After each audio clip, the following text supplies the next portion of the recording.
तो शुभ समाचार में सबसे पहले बात करेंगे उत्सव के बयार की।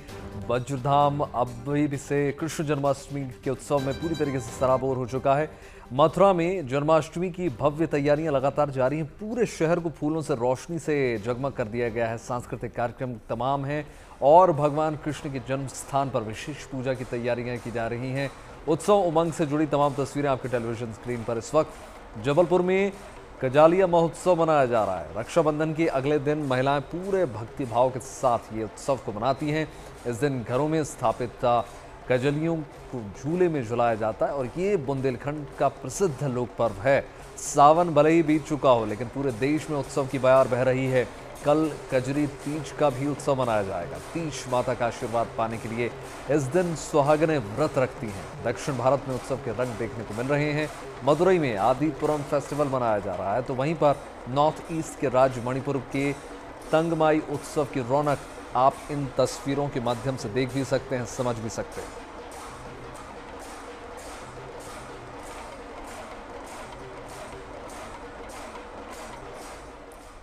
तो भगवान श्री कृष्ण के 5252वें जन्मोत्सव के लिए उनकी जन्मस्थली मथुरा में तैयारियों को अंतिम रूप दिया जा रहा है। इस बार भगवान सिंदूर पुष्प बंगला में विराजमान होंगे और मेघधनु पोशाक धारण करेंगे। इसके साथ ही पूरे मंदिर परिसर को बेहद ही आकर्षक ढंग से तैयार भी किया जा रहा है।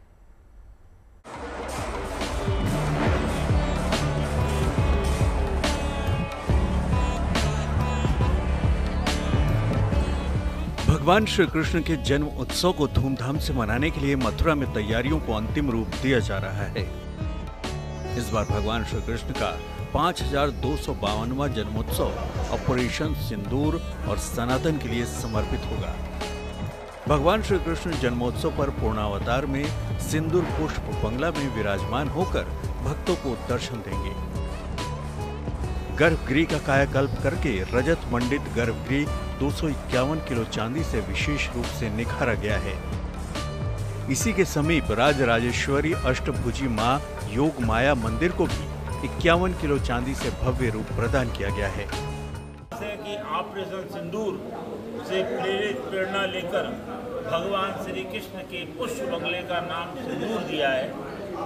करोड़ों करोड़ भगवान श्री कृष्ण के भक्त जो स्वयं दर्शन करने पधारे वो तो आनंद लेंगे ही, जो संचार के विभिन्न माध्यमों से सिंदूर पुष्प बंगले में विराजमान श्री ठाकुर जी के दर्शन करेंगे तो वह गौरवान्वित होंगे। उस आध्यात्मिक आनंद से गौरवान्वित होंगे। उस ऑपरेशन सिंदूर के पराक्रम से गौरवान्वित होंगे श्री ठाकुर जी की कृपा से, और निश्चित रूप से उनके आनंद में अतुलनीय वृद्धि होगी। जन्माष्टमी पर 16 अगस्त को सुबह 5:30 बजे भगवान के मंगला आरती के दर्शन होंगे। इसके बाद सुबह 8 बजे पंचामृत अभिषेक होगा। 9 बजे पुष्पांजलि, रात 11 बजे श्री गणेश नवग्रह पूजन से जन्मोत्सव का कार्यक्रम प्रारंभ होंगे। इसी दौरान भगवान के प्राकट्य पर अभिषेक कराया जाएगा। मध्य रात्रि में महाआरती होगी। ठाकुर जी सुबह 5:30 बजे से रात्रि 2 बजे तक अपने भक्तों को दर्शन देंगे। इस बार जन्माष्टमी एक रहेंगे नेक रहेंगे के संकल्प के साथ मनाई जाएगी। मथुरा से मदन गोपाल शर्मा के साथ bureau report, good news today. देखिए, देश के कई हिस्सों में सावन का महीना बीत चुका है, मगर उत्तराखंड और असम समेत कई राज्यों में पंचांग के हिसाब से अगर हम देखें तो अभी भी सावन का माह चल रहा है। आज असम में सावन के सोमवार के मौके पर शिव मंदिरों में भक्तों की जबरदस्त भीड़ देखने को मिल रही है। गुवाहाटी की तस्वीरें देखिए, सुबह से ही भक्त महादेव के जलाभिषेक के लिए पहुंच रहे हैं। जल और दुग्ध महादेव को अर्पित कर रहे हैं। बेलपत्र चढ़ाया जा रहा है। हर हर महादेव के जयकारे गूंज रहे हैं और तमाम भक्त जो हैं शिवालयों में पहुंचकर पूरे भक्ति भाव के साथ, श्रद्धा के साथ जलाभिषेक दुग्धाभिषेक कर रहे हैं महादेव का। तस्वीरें देखिए।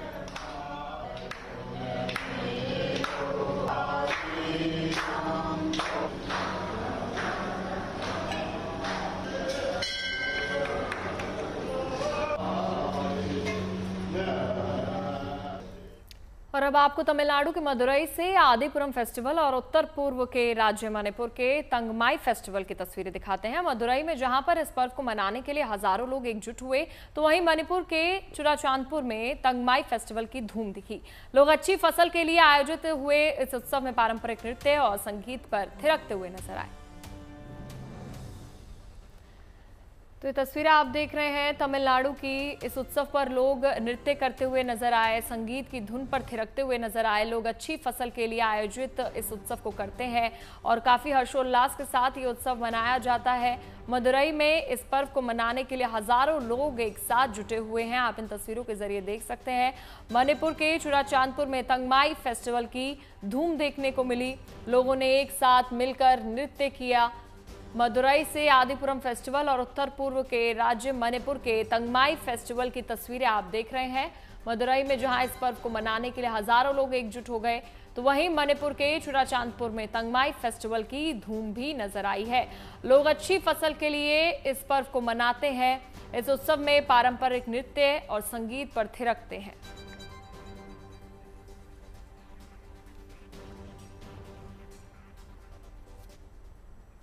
कुछ और खबरों की बात करेंगे। आपको वो तस्वीरें दिखाते हैं जो आपको गर्व से भर देंगी। इन तस्वीरों को भारतीय वायुसेना ने जारी किया है, जिसमें ऑपरेशन सिंदूर के दौरान भारत के वायु वीरों का शौर्य दिखाई दे रहा है। भारतीय वायुसेना राहत और बचाव के अभियानों में बढ़ चढ़कर हिस्सा लेती है। कुछ तस्वीरें देखिए, कैसे भारत के रणबांकुरे देश की सरहदों की निगहबानी करते हैं, कैसे मुश्किल वक्त में देश की रक्षा करते हैं।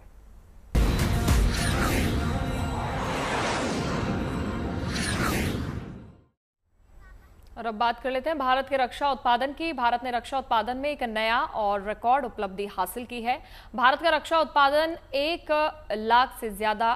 लाख करोड़ रुपए से ज्यादा अधिक के स्तर पर पहुंच गया है, जो कि देश के मजबूत होते रक्षा उद्योग आधार पर संकेत माना जा रहा है। रक्षा निर्यात में भी वृद्धि हुई है, जो कि 23,622 करोड़ रुपए तक पहुंच चुका है।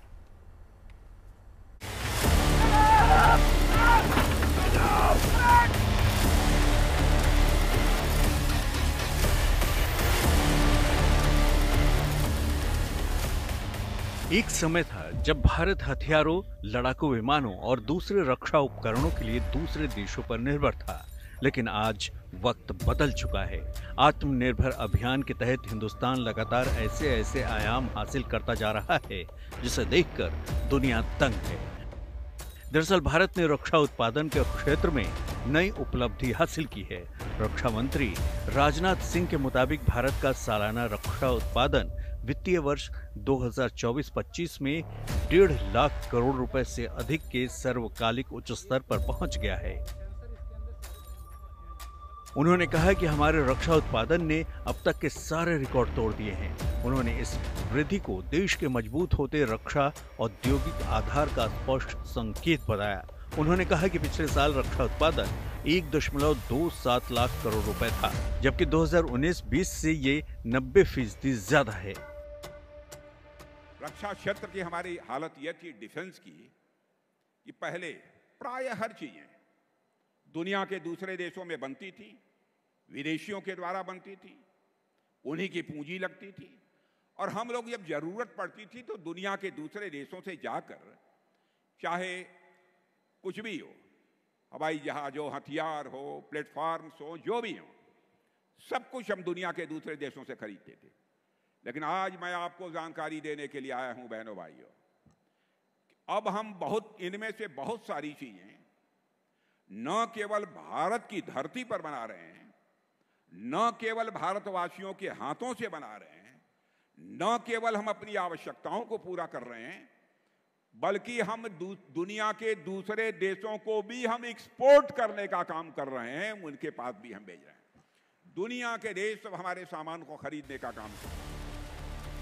राजनाथ सिंह ने कहा कि ये आंकड़े पिछले वित्त वर्ष के 1.2 लाख करोड़ रुपए के उत्पादन की तुलना में 18% की मजबूत वृद्धि और 2019-20 के बाद से 90% के आश्चर्यजनक वृद्धि को दर्शाते हैं, जब ये आंकड़ा 79,071 करोड़ रुपए था। राजनाथ सिंह ने जानकारी देते हुए कहा कि रक्षा निर्यात भी बढ़कर 2024-25 में करीब 24,000 करोड़ रुपए तक पहुंच गया है, जो पहले 600 करोड़ हुआ करता था। रक्षा क्षेत्र के सार्वजनिक उपक्रमों और अन्य सार्वजनिक उपक्रमों ने कुल उत्पादन में 77% का योगदान दिया, जबकि निजी क्षेत्र का योगदान 23% रहा, जो 2023-24 में 21% था। इसी तरह से निजी क्षेत्र की हिस्सेदारी देश की रक्षा पारिस्थितिकी तंत्र में उसकी बढ़ती भूमिका को दर्शाते हैं और ये सशक्त होते भारत की पहचान है।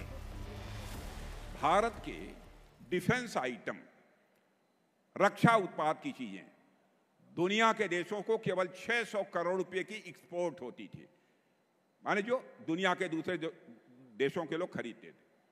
बहनों भाइयों, आपको जानकर खुशी होगी, अब हम 24,000 करोड़ से ज्यादा का डिफेंस आइटम अब एक्सपोर्ट कर रहे हैं। दूरगामी नीतिगत सुधारों, व्यापार करने की सुगमता में तेजी, आयात पर निर्भरता कम करने और घरेलू जरूरतों को पूरा करने वाले रक्षा औद्योगिक परिसर के निर्माण पर जोर देने से सकारात्मक परिणाम मिले हैं। राजनाथ सिंह ने कहा कि ये उपलब्धि सरकार के आत्मनिर्भर भारत विजन के अनुरूप है और निरंतर सुधारों और निजी भागीदारी के साथ ये क्षेत्र और भी अधिक विस्तार की संभावनाओं के साथ तैयार है। दरअसल रक्षा मंत्री राजनाथ सिंह ने मध्य प्रदेश के रायसेन में देश की पहली रेल और मेट्रो कोच निर्माण इकाई ग्रीनफील्ड रेल कोच निर्माण केंद्र की आधारशिला रखी। 60 हेक्टेयर से अधिक क्षेत्र में फैली इस फैक्ट्री में मेट्रो ट्रेन और वंदे भारत ट्रेनों के लिए कोच बनाए जाएंगे। 1800 करोड़ रुपए की इस परियोजना का पहला चरण 2026 के मध्य तक पूरा होने की उम्मीद है। इसके बाद यहां उत्पादन शुरू हो जाएगा। Bureau report, good news today. और देखिए, 15 अगस्त से पहले पूरे देश में तिरंगा उत्सव की रौनक देखने को मिल रही है। सूरत में गुजरात की गृह मंत्री हर्ष सांघवी ने हर घर तिरंगा उत्सव यात्रा में हिस्सा लिया। चंडीगढ़ में पूरे धूमधाम के साथ तिरंगा यात्रा निकाली गई। वहीं दिल्ली का जोश भी जबरदस्त आया है।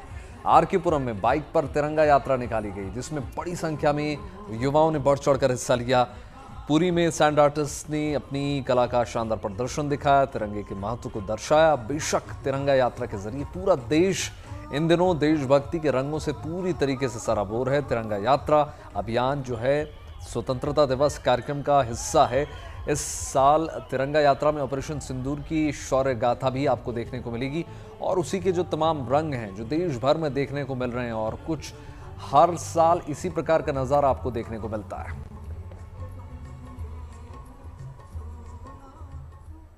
स्वतंत्रता दिवस से पहले सूरत में तिरंगा यात्रा निकाली गई। देशभक्ति के अलग अलग रंग इस तिरंगा यात्रा में देखने को मिले हैं। पुलिस के जवानों ने अपनी बाइकों पर तिरंगा लगाकर रैली निकाली।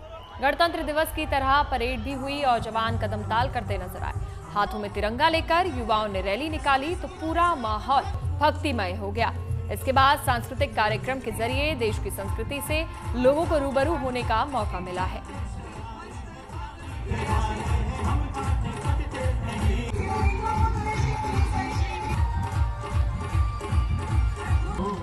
देखिए, 15 अगस्त पर हर साल की तरह इस साल भी दिल्ली के लाल किले पर भव्य कार्यक्रम होने जा रहा है, जिसके जरिए तैयारियां अब शुरू हो चुकी हैं। इसी स्वतंत्रता दिवस समारोह के लिए देश भर की लखपति दीदियों को भी निमंत्रण दे दिए गए हैं, जो खुद आत्मनिर्भर बनने के साथ साथ दूसरों को भी रोजगार दे रही हैं। ये लखपति दीदियां सभी महिलाओं के लिए मिसाल हैं, प्रेरणा स्रोत हैं।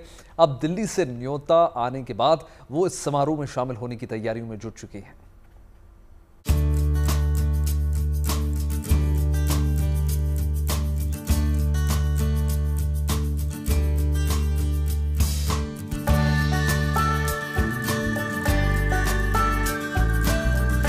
ये लखपति दीदियां हैं जिन्हें 15 अगस्त पर खास सम्मान मिलने जा रहा है। इनमें यूपी के मिर्जापुर से शशिबाला सोनकर, भदोही से संतोषी तो फतेहपुर से लक्ष्मी देवी और कांति देवी शामिल हैं। दरअसल ये सभी देश भर की उन लखपति दीदियों में शामिल हैं जिन्हें दिल्ली में होने वाले स्वतंत्रता दिवस समारोह में शामिल होने का न्योता मिला है। ये लखपति दीदियां लाल किले पर उस समय मौजूद रहेंगी जब प्रधानमंत्री मोदी ध्वजारोहण करेंगे। इन सभी लखपति दीदियों को समारोह में विशेष अतिथि के रूप में शामिल होने का निमंत्रण दिया गया है।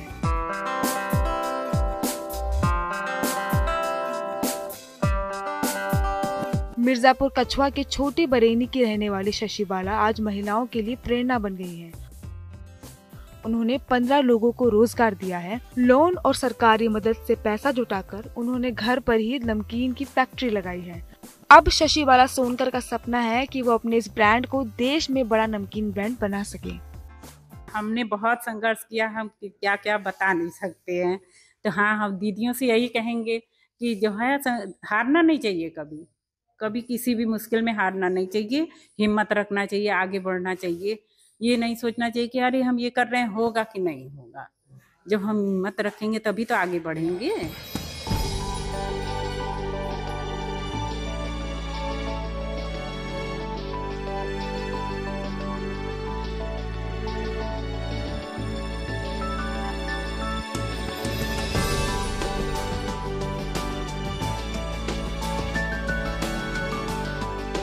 लखपति दीदी शशि बाला सोनकर की तरह ही भदोही के संतोषी और आरती को भी 15 अगस्त के लिए लाल किले आने का न्योता मिला है। संतोषी ये निमंत्रण पाकर गौरवान्वित महसूस कर रही हैं और दिल्ली जाने की तैयारी में जुट गई है। संतोषी 12वीं तक पढ़ी है। 1 साल पहले संतोषी राष्ट्रीय ग्रामीण आजीविका मिशन के माध्यम से स्व सहायता समूह से जुड़ी और समूह से लगभग 1.5 लाख का ऋण लेकर उन्होंने साड़ी का व्यवसाय शुरू किया।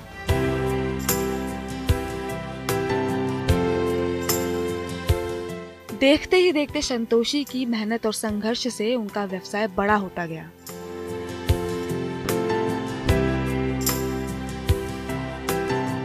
हमको बहुत अच्छा लग रहा है, हमें बहुत गर्व की बात है कि हम वहाँ पे जा रहे हैं। मुनाफा तो हमारा हो जाता, अभी तो 1 साल हुए नहीं है, अगले मंथ में हो जाएंगे। लमसम हमारा 1.5 तक हो जाता है। मतलब बिजनेस आपका कैसा चल रहा है? बिजनेस हमारा अच्छा चल रहा है। आपको कैसा लग रहा है? हमको बहुत खुशी हो रही है, हमको बेहद अच्छा लग रहा है और हम सोच रहे हैं कि आगे तक अपना बिजनेस अपना बढ़ाते रहें। इसको बढ़ाना भी चाहते हैं और चलाते भी हैं। राष्ट्रीय आजीविका मिशन से जुड़ी फतेहपुर की 2 लखपति दीदियां भी सभी के लिए मिसाल बन गई हैं। लखपति दीदी लक्ष्मी देवी और कांति देवी दूध कारोबार से जुड़ी हैं। 15 अगस्त में लाल किले में मुझे एक अतिथि के रूप में चुना गया है, जो कि मैंने कार्य अच्छा किया था तो मुझे बुलाया गया। मुझे बहुत खुशी हुई है कि आज 15 अगस्त में मुझे प्रधानमंत्री जी के पास जाने का मौका मिला, सौभाग्य की बात है। इसलिए मैंने पहले पशुपालन किया, उसके बाद मैंने उसी पशुपालन के पैसे से पढ़ाई शुरू की। तो इधर घर का भी काम और पशुपालन दोनों साथ में करते गए हम। मेरा BSc भी फाइनल हो गया। इधर पशुपालन के कार्य से मुझे डेयरी में चेयरमैन के पद पर कार्यरत होने का एक मौका मिला।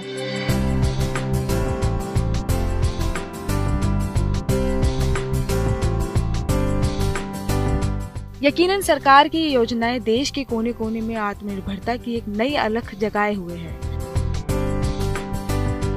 लिहाजा स्वतंत्रता दिवस और दूसरे कार्यक्रमों में लखपति दीदियों का न्योता देने की पहल भी वाकई शानदार है। भदोही से महेश जायसवाल, मिर्जापुर से सुरेश कुमार सिंह और फतेहपुर से नितेश श्रीवास्तव के साथ bureau report, good news today. Gujarat सरकार ने आदिवासी समुदाय के बच्चों के लिए एक खास पहल की है। दरअसल सरकार ने तापी जिले से 28 बच्चों को श्रीहरिकोटा के इसरो स्पेस सेंटर भेजा ताकि सरकारी स्कूल के ये बच्चे देख सके कि कैसे इसरो काम करती है और वहां से कैसे सैटेलाइट लॉन्चिंग की पूरी प्रक्रिया होती है।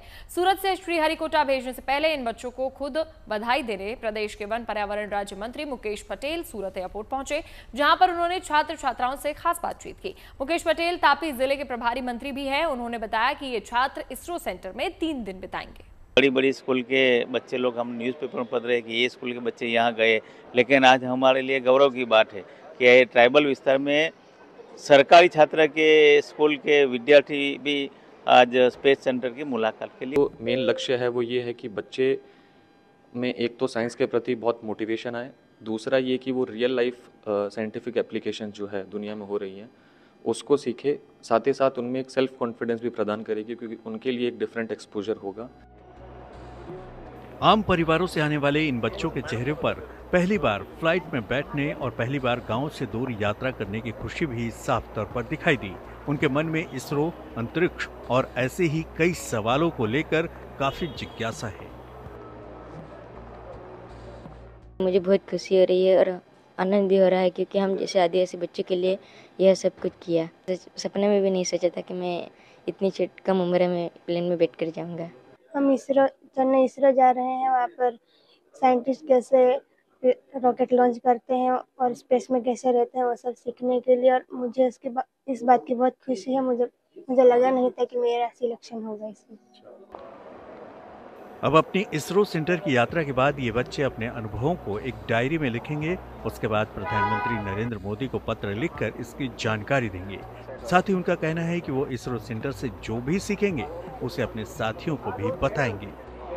अंतरिक्ष में जो सैटेलाइट भेजे जाते हैं वो कैसे भेजे जाते हैं और वहाँ पर जाके वे कैसे उपयोगी है, वे कैसे काम करते हैं, वो हम सब सीखने वाले हैं।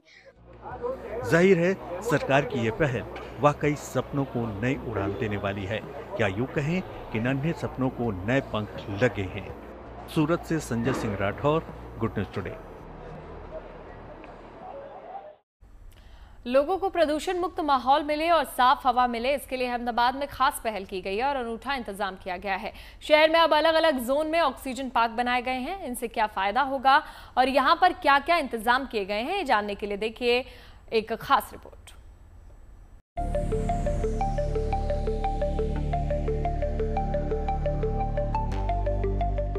चारों तरफ हरियाली ही हरियाली, रंग बिरंगे फूल और शोर शराबे से दूर बेहद शांत और सुकून भरा माहौल। ये तस्वीर अहमदाबाद के ऑक्सीजन पार्क की है। शहर के लोगों को प्रदूषण से मुक्त माहौल मुहैया कराने के लिए ये खास पार्क बनाया गया है। पार्क में मौजूद कई प्रकार के पौधे, पेड़ और रंग बिरंगे फूलों को देखना अलग ही एहसास कराता है।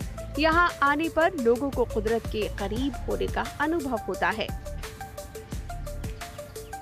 अहमदाबाद के अलग अलग इलाकों में अहमदाबाद नगर निगम द्वारा मियावाकी पद्धति के मुताबिक अलग अलग ऑक्सीजन पार्क तैयार किए गए हैं। फिलहाल मेरे आसपास में जो तस्वीरें आप देख पा रहे हैं ये है अहमदाबाद के सिंधु भवन रोड स्थित ऑक्सीजन पार्क की, जहां पे युवा, बच्चे और तमाम आयु के लोगों के लिए कुछ न कुछ अलग इस ऑक्सीजन पार्क में देखने को मिल रहा है।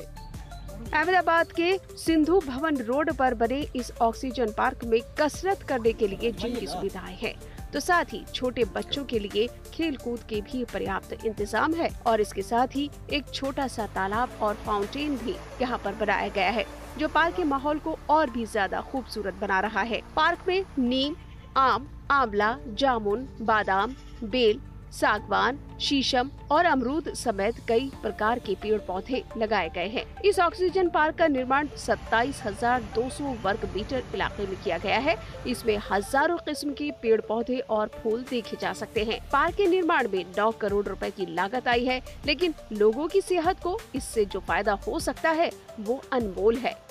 मेरे आसपास में जिस प्रकार से आप देख रहे हैं, चारों तरफ ग्रीनरी ही ग्रीनरी यहाँ पे देखने को मिलता है।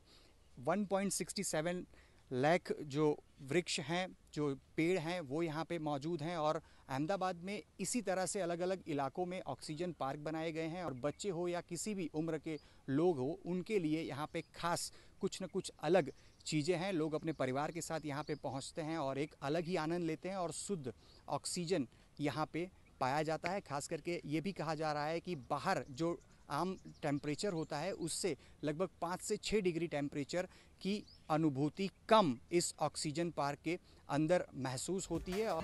आम लोगों के लिए ये पार्क हर दिन सुबह और शाम को 4-4 घंटे के लिए खोला जाता है, ताकि लोग यहाँ आकर सैर कर सके, मॉर्निंग और इवनिंग वॉक कर सके, योग और व्यायाम कर सके। सुरक्षा के लिए इस पार्क में सिक्योरिटी गार्ड भी तैनात हैं और जगह जगह CCTV कैमरे भी लगाए गए हैं।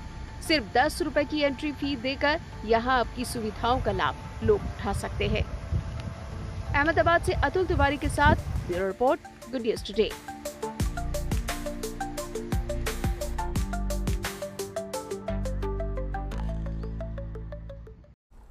देखिए, स्पेन के जंगलों में लगी आग बुझाने का काम तेजी से लगातार जारी है। अलग अलग एजेंसियां आग बुझाने के काम में युद्ध स्तर पर जुटी हुई हैं।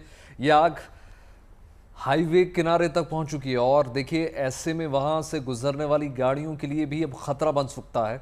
ऐसे में देखिए, तुरंत आग पर काबू पाने की बहुत ज़्यादा आवश्यकता है। एक तरफ हेलीकॉप्टर के जरिए जंगल की आग पर पानी की बौछार लगातार की जा रही है, जबकि दूसरी ओर फायर फाइटर्स जमीन से आग बुझाने के काम में जुटे हुए हैं।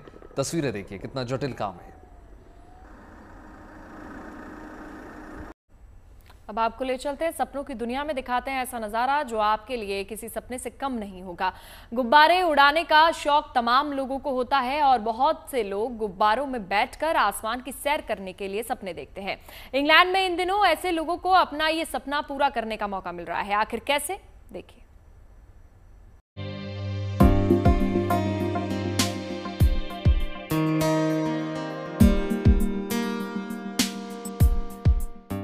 इंग्लैंड के ब्रिस्टल में गुब्बारों का शानदार मेला लगा हुआ है। आसमान में एक से बढ़कर एक रंग बिरंगे गुब्बारे शानदार समा बांध रहे हैं। ये मौका यहाँ पर हर साल होने वाले ब्रिस्टल इंटरनेशनल बलून फिएस्टा का है, जिसमें हॉट एयर बैलूनों की गजब की उड़ान होती है और दुनिया भर के लोग इसका मजा लेते हैं। इस बार इस कार्यक्रम में 100 से ज्यादा हॉट एयर बैलून्स को शामिल किया गया है, जिनकी उड़ान भले ही एक जैसी हो, लेकिन रंग रूप और डिजाइन कमाल की है। 3 दिन के इस उत्सव में हर तरफ बैलून उड़ाने वाले उत्साही लोगों की भीड़ जमा हुई दिखती है। तमाम लोग गुब्बारों में गैस भरकर उन्हें उड़ान के लिए तैयार करते हैं और फिर जब इनके गुब्बारे आसमान में हवा से बातें करते हैं तो माहौल देखने लायक होता है। इस महोत्सव का मुख्य आकर्षण रंगीन हॉट एयर बैलून की उड़ानें हैं। दुनिया भर लोग इन उड़ानों को देखने के लिए इकट्ठा होते हैं और कई बार खुद भी बैलून में उड़ान भरने का मजा लेते हैं। बैलूनिंग के शौकीन लोगों के लिए शानदार मौका है, जिसका हर साल इंतजार रहता है। Bureau report, good news today. और आइए अब आपको दिखाते हैं रोबोट्स का मेला, जिसमें पेश किए गए रोबोट्स को देखकर आप हैरान हो जाएंगे। ऐसे ऐसे रोबोट्स हैं और कैसे कैसे रोबोट्स हैं, कितने कमाल के रोबोट्स हैं, इस दुनिया में आपको लेकर चलते हैं। ये जानने के लिए देखिए हमारी खास रिपोर्ट।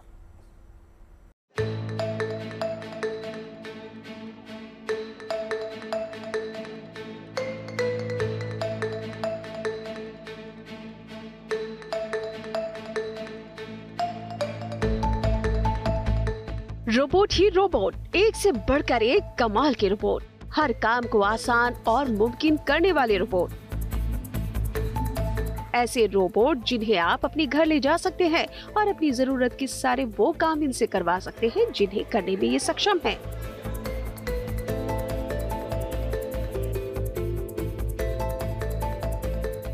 चीन की राजधानी बीजिंग के जीजुआंग इलाके में अब ऐसा स्टोर खुल गया है जहां आम लोगों के लिए इन रोबोट्स की बिक्री हो रही है।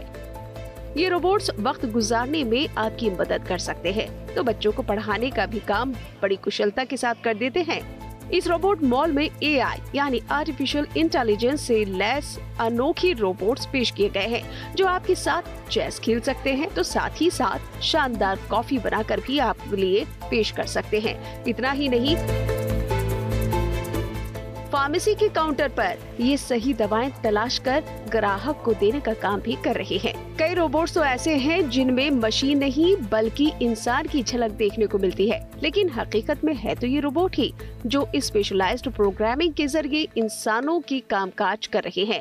इनके जरिए रोबोटिक्स तकनीक और प्रौद्योगिकी में आम लोगों की दिलचस्पी भी बढ़ रही है। 机器人非常的新颖，然后感觉机器人非常好玩儿。是现在科技非常的发达，希望以后就会拥有这些朋友。我长大专业就想去研究机器人，就信息技术未来专业。 चीन में अब हर काम में काबिल रोबोट्स की भरमार है और इनके निर्माण की टेक्नोलॉजी में लगातार तरक्की हो रही है। बीजिंग में हुई वर्ल्ड रोबोट कॉन्फ्रेंस में ह्यूमनॉइड रोबोट्स को देखने के लिए लोगों की भीड़ जुटी। यहाँ पर कई रोबोट्स कंपनियों ने अपने रोबोट्स की नुमाइश की है। इनमें टॉयज फैक्ट्री में काम करने का डेमो देते रोबोट्स हैं, जो आम मजदूरों की जगह ले सकते हैं। वहीं डॉग रोबोट्स भी यहाँ पर मौजूद हैं, जिनकी अपनी खासियत है। यहाँ पर मौजूद ह्यूमनॉइड रोबोट्स की खासियत ये है कि ये खुद ही अपनी बैटरी बदलने में भी सक्षम है, यानी अपने लिए एनर्जी का इंतजाम भी ये खुद ही कर सकते हैं। 人工智能的新一代的打工人。 WorkS2 其实能够实现3分钟之内的自主换电。它通过我们的这个智能脑中枢的终端呢，它自己能够驱动自己，在快没电的时候就去给自己去换一块电池。3分钟换之后呢，它就能够迅速的返回工位去工作，进到工厂里面。能够实现24小时7天的我们叫做永不停机的新质生产力。 कुल मिलाकर अब रोबोट्स को इतना स्मार्ट और इंटेलिजेंट बनाया जा रहा है कि वो इंसान की हर फिक्र को दूर कर सकेंगे। बीजिंग ई टाउन के नाम से मशहूर Beijing economics technological development area में रोबोट्स की ये प्रदर्शनी 12 अगस्त तक चलेगी, जिसमें 200 के करीब चीनी और अंतर्राष्ट्रीय रोबोटिक्स कंपनियां अपने 1500 से ज्यादा प्रोडक्ट्स की नुमाइश कर रही हैं। Bureau report, good news today.